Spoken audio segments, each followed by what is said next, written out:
Hello नमस्कार जय हिंद वंदे मातरम। दोस्तों स्वागत है आप सभी का आपके अपने यूट्यूब परिवार राजस्थान क्लासेस पर। आएगा दोस्तों बेहतरीन क्लास की शुरुआत करते हैं और वनपाल वन रक्षक पीटीटी रीट के लिए मोस्ट इंपोर्टेंट जो कि सामान्य ज्ञान दोस्तों 16 पाठ संख्या 16 आज अपन कंप्लीट करने वाले हैं और जीके का खजाना डेली लाइव आना भूल न जाना। आइए दोस्तों आज की क्लास को स्टार्ट करते हैं। कल आपसे मैंने प्रश्न किया था कि नौजवान भारत सभा किसने स्थापित की थी? बीसी पाल ने, सी सुब्रमण्यम अय्यर ने, सरदार भगत सिंह ने या फिर रुक्मणी लक्ष्मीपत ने। तो इसमें आपका राइट आंसर था सी ऑप्शन सरदार भगत सिंह जी, है ना। नौजवान सभा की स्थापना सरदार भगत सिंह ने दोस्तों कब की थी? अगर ऐसा प्रश्न कर लिया जाए तो भाई मार्च 1926 में की थी। कब की थी? मार्च 1926 में की थी। इनके सहयोगी मेरे दोस्तों कौन था? चब्बील दास, है ना, चब्बील और यशपाल। तो इनके सहयोगी थे इसमें दोस्तों, ये चीज़ भी आप ध्यान रखना। साथ ही साथ वेरी वेरी इंपॉर्टेंट क्वेश्चन है। और चलिए दोस्तों आज की क्लास को शुरुआत करते हैं। मैं पहले से बता दूं आज की क्लास आपके लिए इंपॉर्टेंट होगी। राष्ट्रीय आंदोलन से अधिकतर क्वेश्चन पूछे जाते हैं दोस्तों, अब आपको ध्यान से पढ़ने। चलो यहाँ पे ये प्रश्न है कि निम्न में से किसने गदर पार्टी की स्थापना की थी? इनमें से गदर पार्टी की स्थापना किसने की थी? वीडी सावरकर ने, या फिर भगत सिंह ने, या फिर लाला हरदयाल ने, या फिर चंद्रशेखर आज़ाद ने। तो यहाँ पर मेरे दोस्तों राइट आंसर आप सभी का हो जाएगा, क्या हो जाएगा? लाला हरदयाल हो जाएगा राइट आंसर, सी ऑप्शन। ठीक है, तो देखिए दोस्तों अगर बात करी जाए कि भाई कहाँ पर की, तो दोस्तों अमेरिका का एक मतलब नगर था जिसका नाम था सैन फ्रांसिस्को। वहाँ पर गदर पार्टी का गठन किया गया। और बोले सर कब किया गया? तो दोस्तों 1 नवंबर 1913 में किया गया। ये चीज़ भी ध्यान रखना, वेरी वेरी इंपॉर्टेंट क्वेश्चन है। ठीक है, चलो आगे बढ़ते हैं मेरे दोस्तों। अगले प्रश्न को देखते हैं। सी ऑप्शन हो जाएगा सही आंसर। अगला है यूएसए में सैन फ्रांसिस्को में गदर पार्टी की स्थापना किसने की थी? ये क्वेश्चन पूछा जा रहा है। क्या पूछा जा रहा है? यही क्वेश्चन पूछा जा रहा है, सेम क्वेश्चन पूछा जा रहा है मेरे दोस्तों। 1 नवंबर, ध्यान दे देना, 1 नवंबर 1913 को गदर पार्टी की स्थापना की जाती है, लाला हरदयाल के द्वारा की जाती है। तो भैया ए ऑप्शन हो जाएगा यूएसए के सैन फ्रांसिस्को में, मैंने आपको अभी बताया। तो भाई ये राइट आंसर हो जाएगा। अगला है निम्न में से किसने गदर आंदोलन में महत्वपूर्ण भूमिका निभाई थी? गदर आंदोलन में महत्वपूर्ण भूमिका निभाई थी मेरे दोस्तों, ये आपसे पूछा जा रहा है। तो राइट आंसर क्या हो जाएगा? तो देखिए दोस्तों वही होगा राइट आंसर भी, है ना, इन किसके द्वारा। तो ये क्वेश्चन दोस्तों बार बार पूछे गए क्वेश्चन है, बने हुए नहीं बल्कि पूछे गए हैं हर अलग अलग एग्जाम में। ठीक है, तो वर्ष 1913 की बात करें ना, तो सोन सिंह भाकना नाम से एक क्रांतिकारी हुए, सोन सिंह नेता हुए, सोन सिंह भाकना नाम से क्रांतिकारी नेता हुए। उन्होंने क्या किया? Hindustan association of the Pacific coast का गठन किया था, इस संस्था का भी गठन किया था। ये चीज़ भी आप ध्यान रखना, मोस्ट इंपोर्टेंट क्वेश्चन है सर। ओके सर आगे बढ़ते हैं। और नंबर 445 है, इनमें से कौन सी जनजाति ताना भगत आंदोलन से के साथ जुड़ी हुई थी? इनमें से कौन सी जनजाति जो है ताना भगत आंदोलन के साथ जुड़ी हुई है? ओराव, या फिर मुंडा, या संथाल, या फिर जो है कोंडा डोरा? राइट आंसर बताना है, जल्दी से बता दीजिएगा। ओराव हो जाएगा राइट आंसर मेरे दोस्तों, ए ऑप्शन को लॉक करेंगे।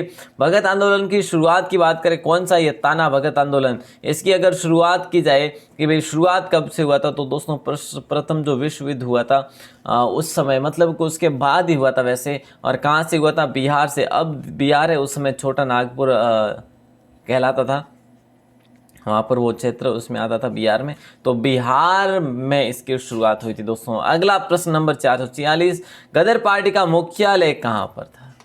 देखिए दोस्तों ये क्वेश्चन इतना इंपॉर्टेंट है कि बार बार पूछा जा रहा है। तो भाई राइट आंसर, गदर पार्टी का मुख्यालय जो था वो कराची में, या मॉस्को में, बर्लिन में, या फिर सैन फ्रांसिस्को में। तो फिलहाल डी ऑप्शन को लॉक करेंगे अपन, वेरी वेरी इंपॉर्टेंट क्वेश्चन है। ठीक है, सैन फ्रांसिस्को यूएसए में, और हरदयाल ने की थी 1913 में की थी। बस इतनी जानकारी होगी, और क्वेश्चन कहाँ से पूछेंगे, है ना। 447 में कि मंगल पांडे ने 1857 के विद्रोह की पहली गोली चलाई थी। कहाँ पर चलाई थी मेरे दोस्तों इन्होंने पहली गोली? बैरकपुर में चलाई थी, या मेरठ में, या फिर कानपुर में, या फिर झांसी में? तो राइट आंसर क्या हो जाएगा? और दोस्तों इन्होंने गोली चलाई थी, कब की बात है? बैरकपुर में इन्होंने गोली चलाई थी। वैसे 1857 क्रांति की सबसे पहली गोली चली थी बैरकपुर में, मंगल पांडे के द्वारा चली थी।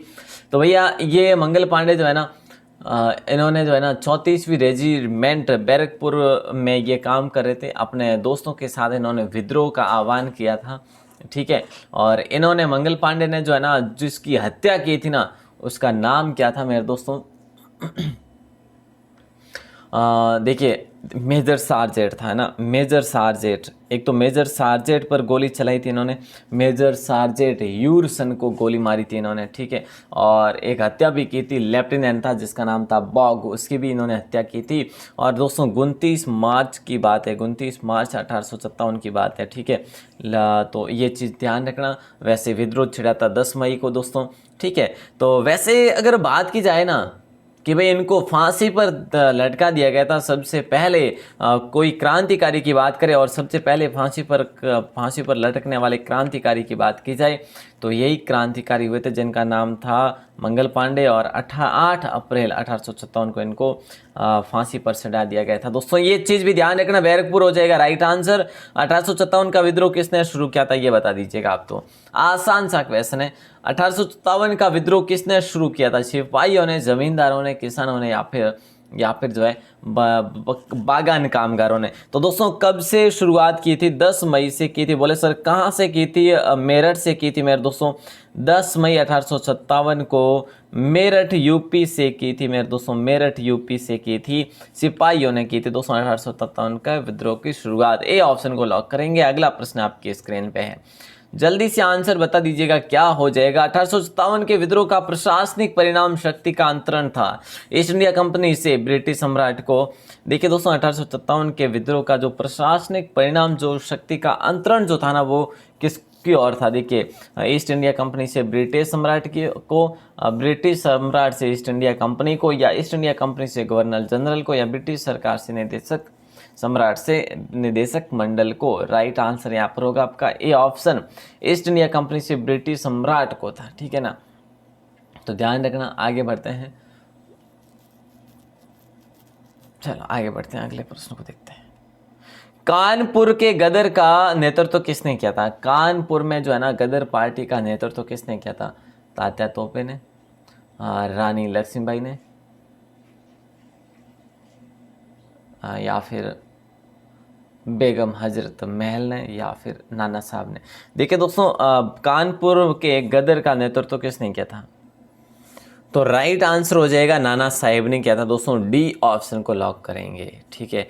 5 जून 1857 को मेरे दोस्तों, 5 जून 1857 को ये विद्रोहियों की बात हो रही है, ठीक है। विद्रोहियों का नेतृत्व किसने किया था? नाना साहेब ने किया था। डी ऑप्शन हो जाएगा सही। 5 जून 1857 को विद्रोहियों ने कानपुर को अंग्रेजों से छीन लिया था और यहाँ पर नाना साहेब ने इस विद्रोह का क्या किया था? नेतृत्व किया था। अगला प्रश्न है, बहादुर शाह जो था ना वो कौन था ये बताना है। Very very important. 451 तक अपन पहुंच चुके मेरे दोस्तों। अंतिम लोधी शासक था, या फिर शेरशाह सूरी का उत्तराधिकारी, अंतिम मुगल शासक, या फिर मराठा शासक शिवाजी का उत्तराधिकारी? बहादुर शाह जफर कौन था मेरे दोस्तों? अंतिम मुगल सम्राट था, वो शासक था। सी ऑप्शन लॉक हो जाएगा, ठीक है। ये बहादुर शाह द्वितीय था वैसे, है ना, बहादुर शाह द्वितीय था वैसे, ये ध्यान रखना। और 1857 की क्रांति के दौरान इनको है ना रंगून में भेज दिया गया था, आपको याद हो तो। कहाँ पर? रंगून जेल भेज दिया गया था दोस्तों। ये मैं कल चीज़ आपको बता चुका हूँ वैसे। चलो अगला प्रश्न, 1857 के विद्रोह के दौरान भारत का गवर्नर जनरल जो था वो कौन था? दोस्तों यहाँ से मैं कह रहा हूँ क्वेश्चन बनने के पूरे चांसेज है। और ये क्वेश्चन पिछले एग्जाम्स में भले आप यूपीएसएससी कर लो या फिर जो है आप एसएससी कर लो, केवल है ना एचएसएससी कर लो आप दोस्तों, हर एग्ज़ाम में पूछे गए हैं लगभग। तो देखिए 1857 के विद्रोह के दौरान भारत का गवर्नर जनरल जो था लॉर्ड डलहौजी था, या फिर लॉर्ड कैनिंग था, या लॉर्ड मेयो, या फिर लॉर्ड रिपन? तो राइट आंसर था लॉर्ड कैनिंग, है ना। कैनिंग जो था वो बिल्कुल यहाँ पर था दोस्तों, ध्यान रखना। और अगर बात की जाए कि भाई ये लॉर्ड कैनिंग जो था ना, ये कब से लेकर कब तक रहा था, है ना, यही तो बात है, कब से लेकर कब तक रहा था। तो दोस्तों ध्यान रखना 1856 से लेकर 1862 तक रहा था ये भारत का गवर्नर जनरल। अच्छा सा क्वेश्चन है, 1856 से लेकर 1862 तक रहा था। नाना साहिब का दूसरा नाम क्या था दोस्तों, ये बताना है, नाना साहिब का दूसरा नाम क्या था। रामचंद्र पांडुरंगा था, या धोंदू पंत था, या तात्या तोपे, या फिर कुंवर सिंह था। नाना साहिब का दूसरा नाम मेरे दोस्तों ये क्या था। वैसे ये बाजीराव द्वितीय के दत्तक पुत्र नाना साहिब थे, इनका दूसरा नाम था धोंदू पंत। क्या था, धोंदू पंत। बी ऑप्शन लॉक हो जाएगा। इन्होंने कानपुर में 5 जून को दोस्तों 5 जून 1857 को विद्रोह का नेतृत्व किया था, और जिनकी उन्हीं की सहायता से, उन्हीं की जैसे कि सहायता की बात करें तो तात्या तोपे ने भी की थी उनकी सहायता। ठीक है, चलिए तो राइट आंसर हो जाएगा धोंदू पंत। और अगला प्रश्न है नंबर 454, भारत में सिविल सर्विस का सूत्रपात निम्नलिखित में से किसने किया था। भारत में सिविल सर्विस का सूत्रपात इनमें से किसने किया था। गवर्नर जनरल वॉरेन हेस्टिंग्स ने, या फिर लॉर्ड कॉर्नवालिस ने, या लॉर्ड विलियम बेंटिंग ने, या फिर उपरोक्त में से कोई नहीं। भारत में सिविल सर्विस का सूत्रपात किया था मेरे दोस्तों लॉर्ड कॉर्नवालिस ने। ठीक है, बी ऑप्शन आप सभी का सही आंसर हो जाएगा। भारत में सिविल सेवा या फिर कह सकते हो लोक सेवा का सृजन कॉर्नवालिस के द्वारा ही किया गया था। बी ऑप्शन सही आंसर। ब्रिटिश क्राउन ने ईस्ट इंडिया कंपनी से भारत पर प्रभुसत्ता किस वर्ष में प्राप्त की थी, ये बताना है। ब्रिटिश क्राउन में ईस्ट इंडिया कंपनी से भारत पर प्रभुसत्ता किस वर्ष में प्राप्त की थी। 1857 में, 1858 में, 1859 में, 1860 में। देखिए दोस्तों वैसे बात की जाए तो राइट आंसर हो जाएगा आपका 1858। ठीक है, 1 नवंबर की बात है। बोले सर 1 नवंबर, हाँ जी 1 नवंबर 1858 को मेरे दोस्तों जैसे कि अगर बात की जाए रानी के द्वारा घोषणा की जारी की गई। ठीक है, शाही दरबार इलाहाबाद में लॉर्ड कैनिंग द्वारा जो आयोजित किया गया था दोस्तों, ध्यान रखना, अच्छा सा क्वेश्चन है। ठीक है, ब्रिटिश क्राउन ने ईस्ट इंडिया कंपनी से भारत पर प्रभुसत्ता किस वर्ष में प्राप्त की थी पूर्ण रूप से, तो बिल्कुल जो है बी ऑप्शन हो जाएगा आपका। अगला प्रश्न है, सरकार का कंपनी से सम्राट को अंतरण। देखिए दोस्तों, सरकार का कंपनी से सम्राट को अंतरण लॉर्ड कैनिंग द्वारा 1 नवंबर 1858 को घोषित किया गया, वो कहाँ से किया गया, ये पूछा जा रहा है दोस्तों। अभी अभी अपन ने जो क्वेश्चन पढ़ा ना वो आसान था, उसी प्रकार से यहाँ पर ये प्रश्न और पूछा था कि सरकार का कंपनी से सम्राट को अंतरण लॉर्ड कैनिंग द्वारा 1 नवंबर 1858 को घोषित किया गया था, कहाँ से, है ना। तो राइट आंसर हो जाएगा इलाहाबाद से, मैंने अभी अभी आपको बताया था, है ना। तो राइट आंसर बिल्कुल सही आंसर हो जाएगा इलाहाबाद। और इसमें जो उद्घोषणा पत्र था वो महारानी का था, मैंने अभी बात की आपको, विक्टोरिया का उद्घोषणा पत्र था। चलो साहब, 457 है कि निम्न में से किसने अंग्रेजों के विरुद्ध 1857 के संघर्ष में भाग नहीं लिया था। तात्या तोपे, टीपू सुल्तान, रानी लक्ष्मीबाई, या फिर नाना साहिब। देखिए दोस्तों आसान है, वैसे किसने अंग्रेजों के विरुद्ध 1857 के संघर्ष में भाग नहीं लिया, तो टीपू सुल्तान साहब कहाँ से हो जाएगा ना। तो राइट आंसर हो जाएगा ये, वैसे मैसूर का शासक था, मैसूर का शासक था ये टीपू सुल्तान दोस्तों। ठीक है, और ये जो है ना पहले ही वैसे 1799 में ये अंग्रेज़ों के विरुद्ध लड़ते लड़ते जो है जिसे आप कह सकते हैं आंग्ल मैसूर युद्ध, इसी युद्ध में लड़ते लड़ते ये वीर गति को प्राप्त हो गए थे। ठीक है ना, तो ये चीज़ ध्यान रखना। बाकी जो है नाना साहिब ने लिया था धोंदू नाम से जो थे ये, ठीक है, पंत के नाम से, रानी लक्ष्मीबाई था और तात्या तोपे भी थे। चलो थे कहाँ पर, राजस्थान में भी आए थे, जो कि सबसे पहले कहाँ पर आए थे, भीलवाड़ा में। चलो साहब, अगला प्रश्न है, निम्नलिखित में से कौन जो है 1857 के गदर से संबंधित नहीं है। 1857 के गदर का मतलब इस विद्रोह से संबंधित नहीं है। तो भाई राइट आंसर क्या हो जाएगा, नाना साहिब, मंगल पांडे, चंद्रशेखर आजाद, या फिर रानी लक्ष्मीबाई। तो देखिए नाना साहिब थे, रानी लक्ष्मीबाई थे, पांडे भी थे, चंद्रशेखर आजाद नहीं थे। निम्नलिखित में से कौन 1857 के संबंध से नहीं थे, तो सी ऑप्शन हो जाएगा। दोस्तों अगर बात की जाए ना, यहाँ पर नाना साहिब ने विदुर क्षेत्र पर इन्होंने मुख्य रूप से भूमिका निभाई, और रानी लक्ष्मीबाई ने झांसी क्षेत्र में विद्रोह का नेतृत्व किया था। ठीक है, और मंगल पांडे ने बैरकपुर पर, ठीक है ना, वहाँ से जो है गोली चलाई थी और इनको फांसी भी जल्दी दे दी गई थी। अगला प्रश्न, निम्नलिखित में से किस घटना ने इंग्लैंड के सम्राट को भारतीय प्रशासन को अपने अधीन कर लेने के लिए प्रेरित किया था? सबसे शानदार क्वेश्चन है मेरे दोस्तों, राइट आंसर बताना है ना। राइट आंसर, निम्न में से किस घटना ने इंग्लैंड के सम्राट को भारतीय प्रशासन को अपने अधीन, ठीक है, व्यापार वगैरह स्थापित करना नहीं बल्कि भारतीय प्रशासन को अपने अधीन कर लेने के लिए प्रेरित किया था? तो सिपाहियों का जो विद्रोह हुआ था ना 1857 का, इसी ने मेरे दोस्तों उनको प्रेरित किया था। ये चीज भी आप ध्यान रखना। और नेक्स्ट क्वेश्चन 460 पूछा क्या जा रहा है, जरा ध्यान देना तो, कि किस वायसराय ने बंगाल का विभाजन किया था? कौन से वायसराय ने जो है ना बंगाल का विभाजन किया था?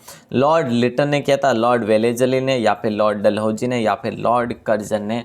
राइट आंसर बताना है, किस वायसराय ने बंगाल का विभाजन किया था? तो लॉर्ड कर्जन ने मेरे दोस्तों बंगाल का विभाजन किया था। लॉर्ड कर्जन ने बंगाल का विभाजन किया था।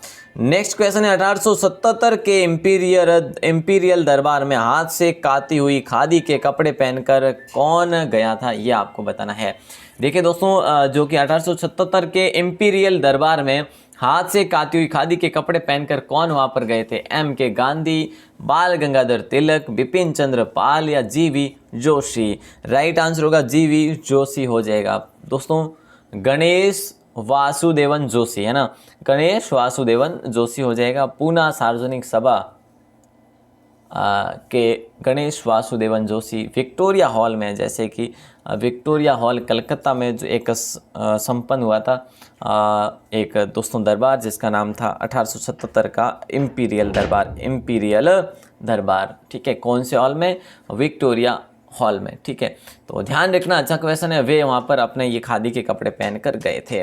भारत में राजस्व एकत्र करने के लिए स्थायी बंदोबस्त की प्रणाली शुरू की गई थी? लॉर्ड कर्जन के द्वारा, लॉर्ड डलहौजी द्वारा, लॉर्ड हेस्टिंग्स के द्वारा, या लॉर्ड कॉर्नवालिस के द्वारा?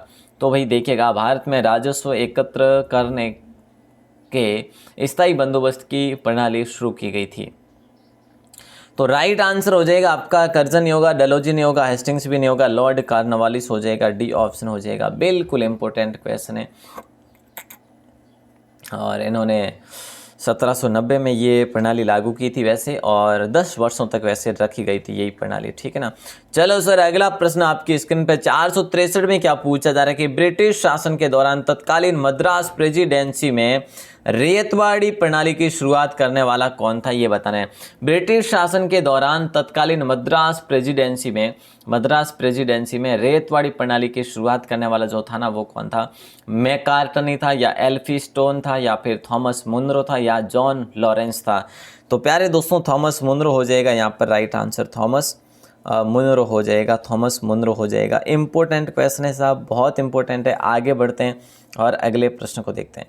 निम्नलिखित में से किसने मद्रास में रेतवाड़ी व्यवस्था लागू की थी? ये सेम बात होगी दोस्तों। देखिएगा, रेतवाड़ी प्रणाली की शुरुआत करने वाला कौन था? थॉमस मुनरो था, ठीक है। और निम्नलिखित में से किसने मद्रास में रेतवाड़ी व्यवस्था लागू की?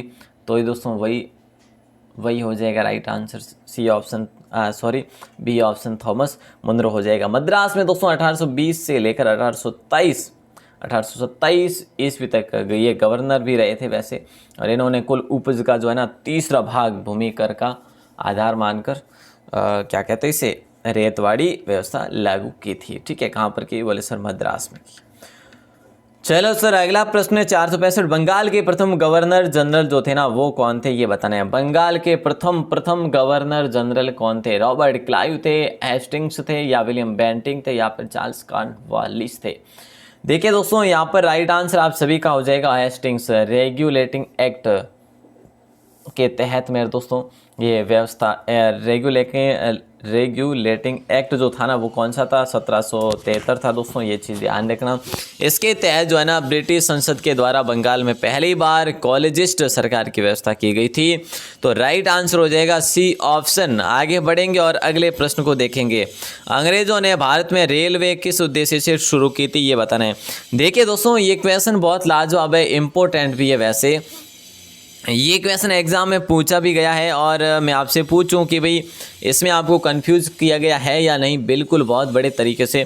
भारत में भारी उद्योग को आगे बढ़ाने के लिए ब्रिटिश वाणिज्य और प्रशासनिक नियंत्रण की सुविधा के लिए बे और बे दोनों, ताकि भारतीय देश में मुक्त रूप से घूम सके। ऐसा तो बिल्कुल नहीं होगा, लेकिन आपको कंफ्यूज करने के लिए सी ऑप्शन में क्या दिया देखिएगा, लेकिन ये भी नहीं होगा। राइट आंसर जाएगा बी ऑप्शन के साथ, ब्रिटिश वाणिज्य और प्रशासनिक नियंत्रण की सुविधा के लिए। बस यही था, बी ऑप्शन लॉक हो जाएगा।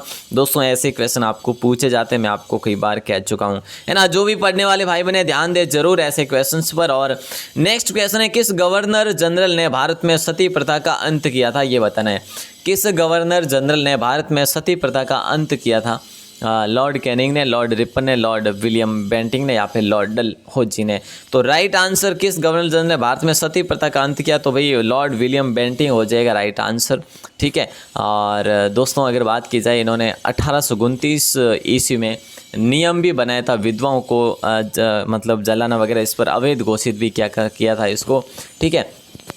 और वैसे इसको लागू कर दिया था मेरे दोस्तों पूर्ण रूप से 1830 में, है ना।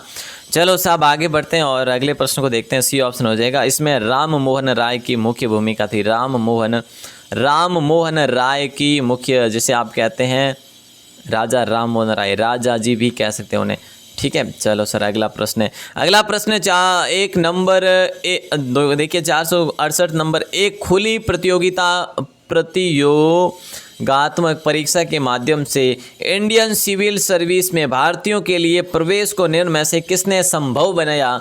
तो भैया ऐसे क्वेश्चन कितने इंपॉर्टेंट होंगे? विलियम बेंटिंग ने, मेयो ने, डलहौजी ने या रिपन ने। रिपन को स्थानीय स्वशासन का पिता कहा जाता है, स्थानीय स्वशासन का पिता कहा जाता है। किसको कहा जाता है? इसे ही। तो प्यारे दोस्तों राइट आंसर जो होगा वो होगा सी ऑप्शन, मेयो हो जाएगा।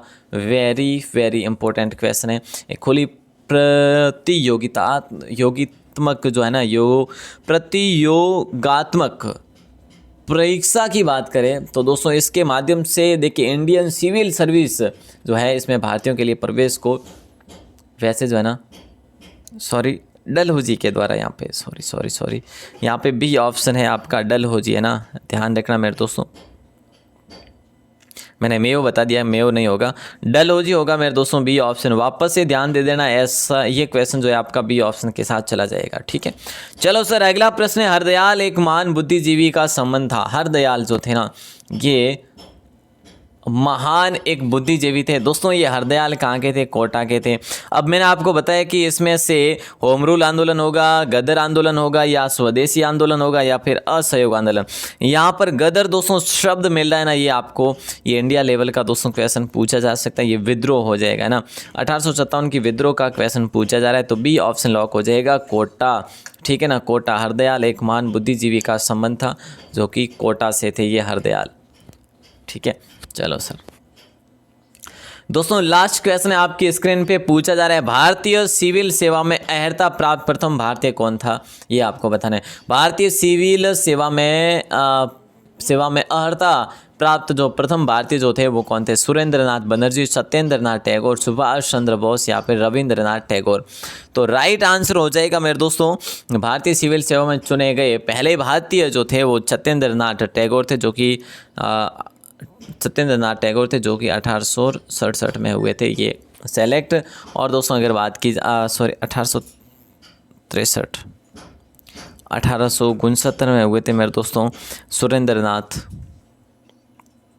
तो ये दूसरे थे। देखिए भारतीय सिविल सेवा में अहर्ता प्राप्त प्रथम जो थे सत्येंद्रनाथ टैगोर थे, 1863 में हुए थे ये। सुरेंद्रनाथ बनर्जी की बात करें 1869 में हुए थे ये वाले, ठीक है ना। तो अच्छा क्वेश्चन है, लॉक कर देना मेरे दोस्तों। और मैंने अभी आपको बताया ना ये वाला क्वेश्चन,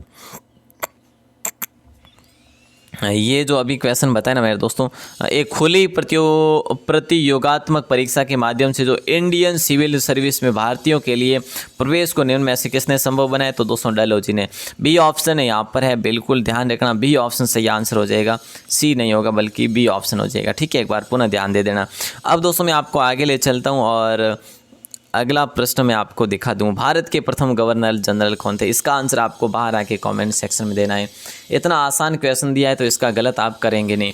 भारत के प्रथम गवर्नर जनरल जो थे lord William Bentinck, lord Dalhousie, lord Cornwallis, इनमें से कोई नहीं।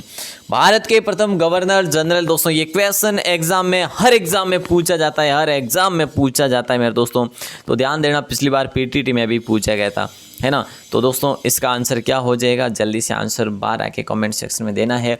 आशा करूंगा, उम्मीद है कि आपको क्लास शानदार लगी होगी मेरे दोस्तों। और अब कल आपके लिए अलग से क्लास, मतलब कि कल साइंस की क्लास देने की कोशिश करूंगा दोस्तों, और है ना, तो ध्यान रखें, ज़रूर आप एक्टिव रहें। और दोस्तों आज रात को राजस्थान जीके जो रहेगा अपना, कोटा का पार्ट 2 रहेगा मेरे दोस्तों, कोटा का पार्ट 2 रहेगा, ठीक है ना। बिल्कुल साहब, ज़रूर से ज़रूर आइएगा। और 6 बजे आपको ट्रिक की वीडियो मिलेगी, उस पर भी ज़रूर से ज़रूर अपना प्यार दर्शाइएगा मेरे दोस्तों। 6 बजे एक ट्रिक की वीडियो आती है, अब रोज़ाना आने वाली है आपके लिए 6 बजे ट्रिक की वीडियो, तो उसको भी ज़रूर देखना। वो छोटी सी होती है लेकिन आपके एग्ज़ाम की दृष्टि से, और आप कितना कुछ याद कर सकते हो उसमें। ऐसी ट्रिक नहीं है कि इसको भी आपको हटाना है, इसको भी हटाना है, इसको भी हटाना है, इसको भी हटाना है, वो डायरेक्ट ट्रिक होती है, बस बाकी कुछ याद नहीं करना होता है ना। ऐसे ऐसी छोटी छोटी ट्रिकें होती है वैसे। तो चलिए दोस्तों, आप सभी का बहुत बहुत आभार, बहुत बहुत धन्यवाद। इसका आंसर बाहर आके कमेंट सेक्शन में देना आपका कर्तव्य बन जाता है जब मैं आपके लिए क्वेश्चन देता हूं, तो है ना। तो सभी का स्नेह और विश्वास ऐसे ही बना रहे। जय हिंद, वंदे मातरम।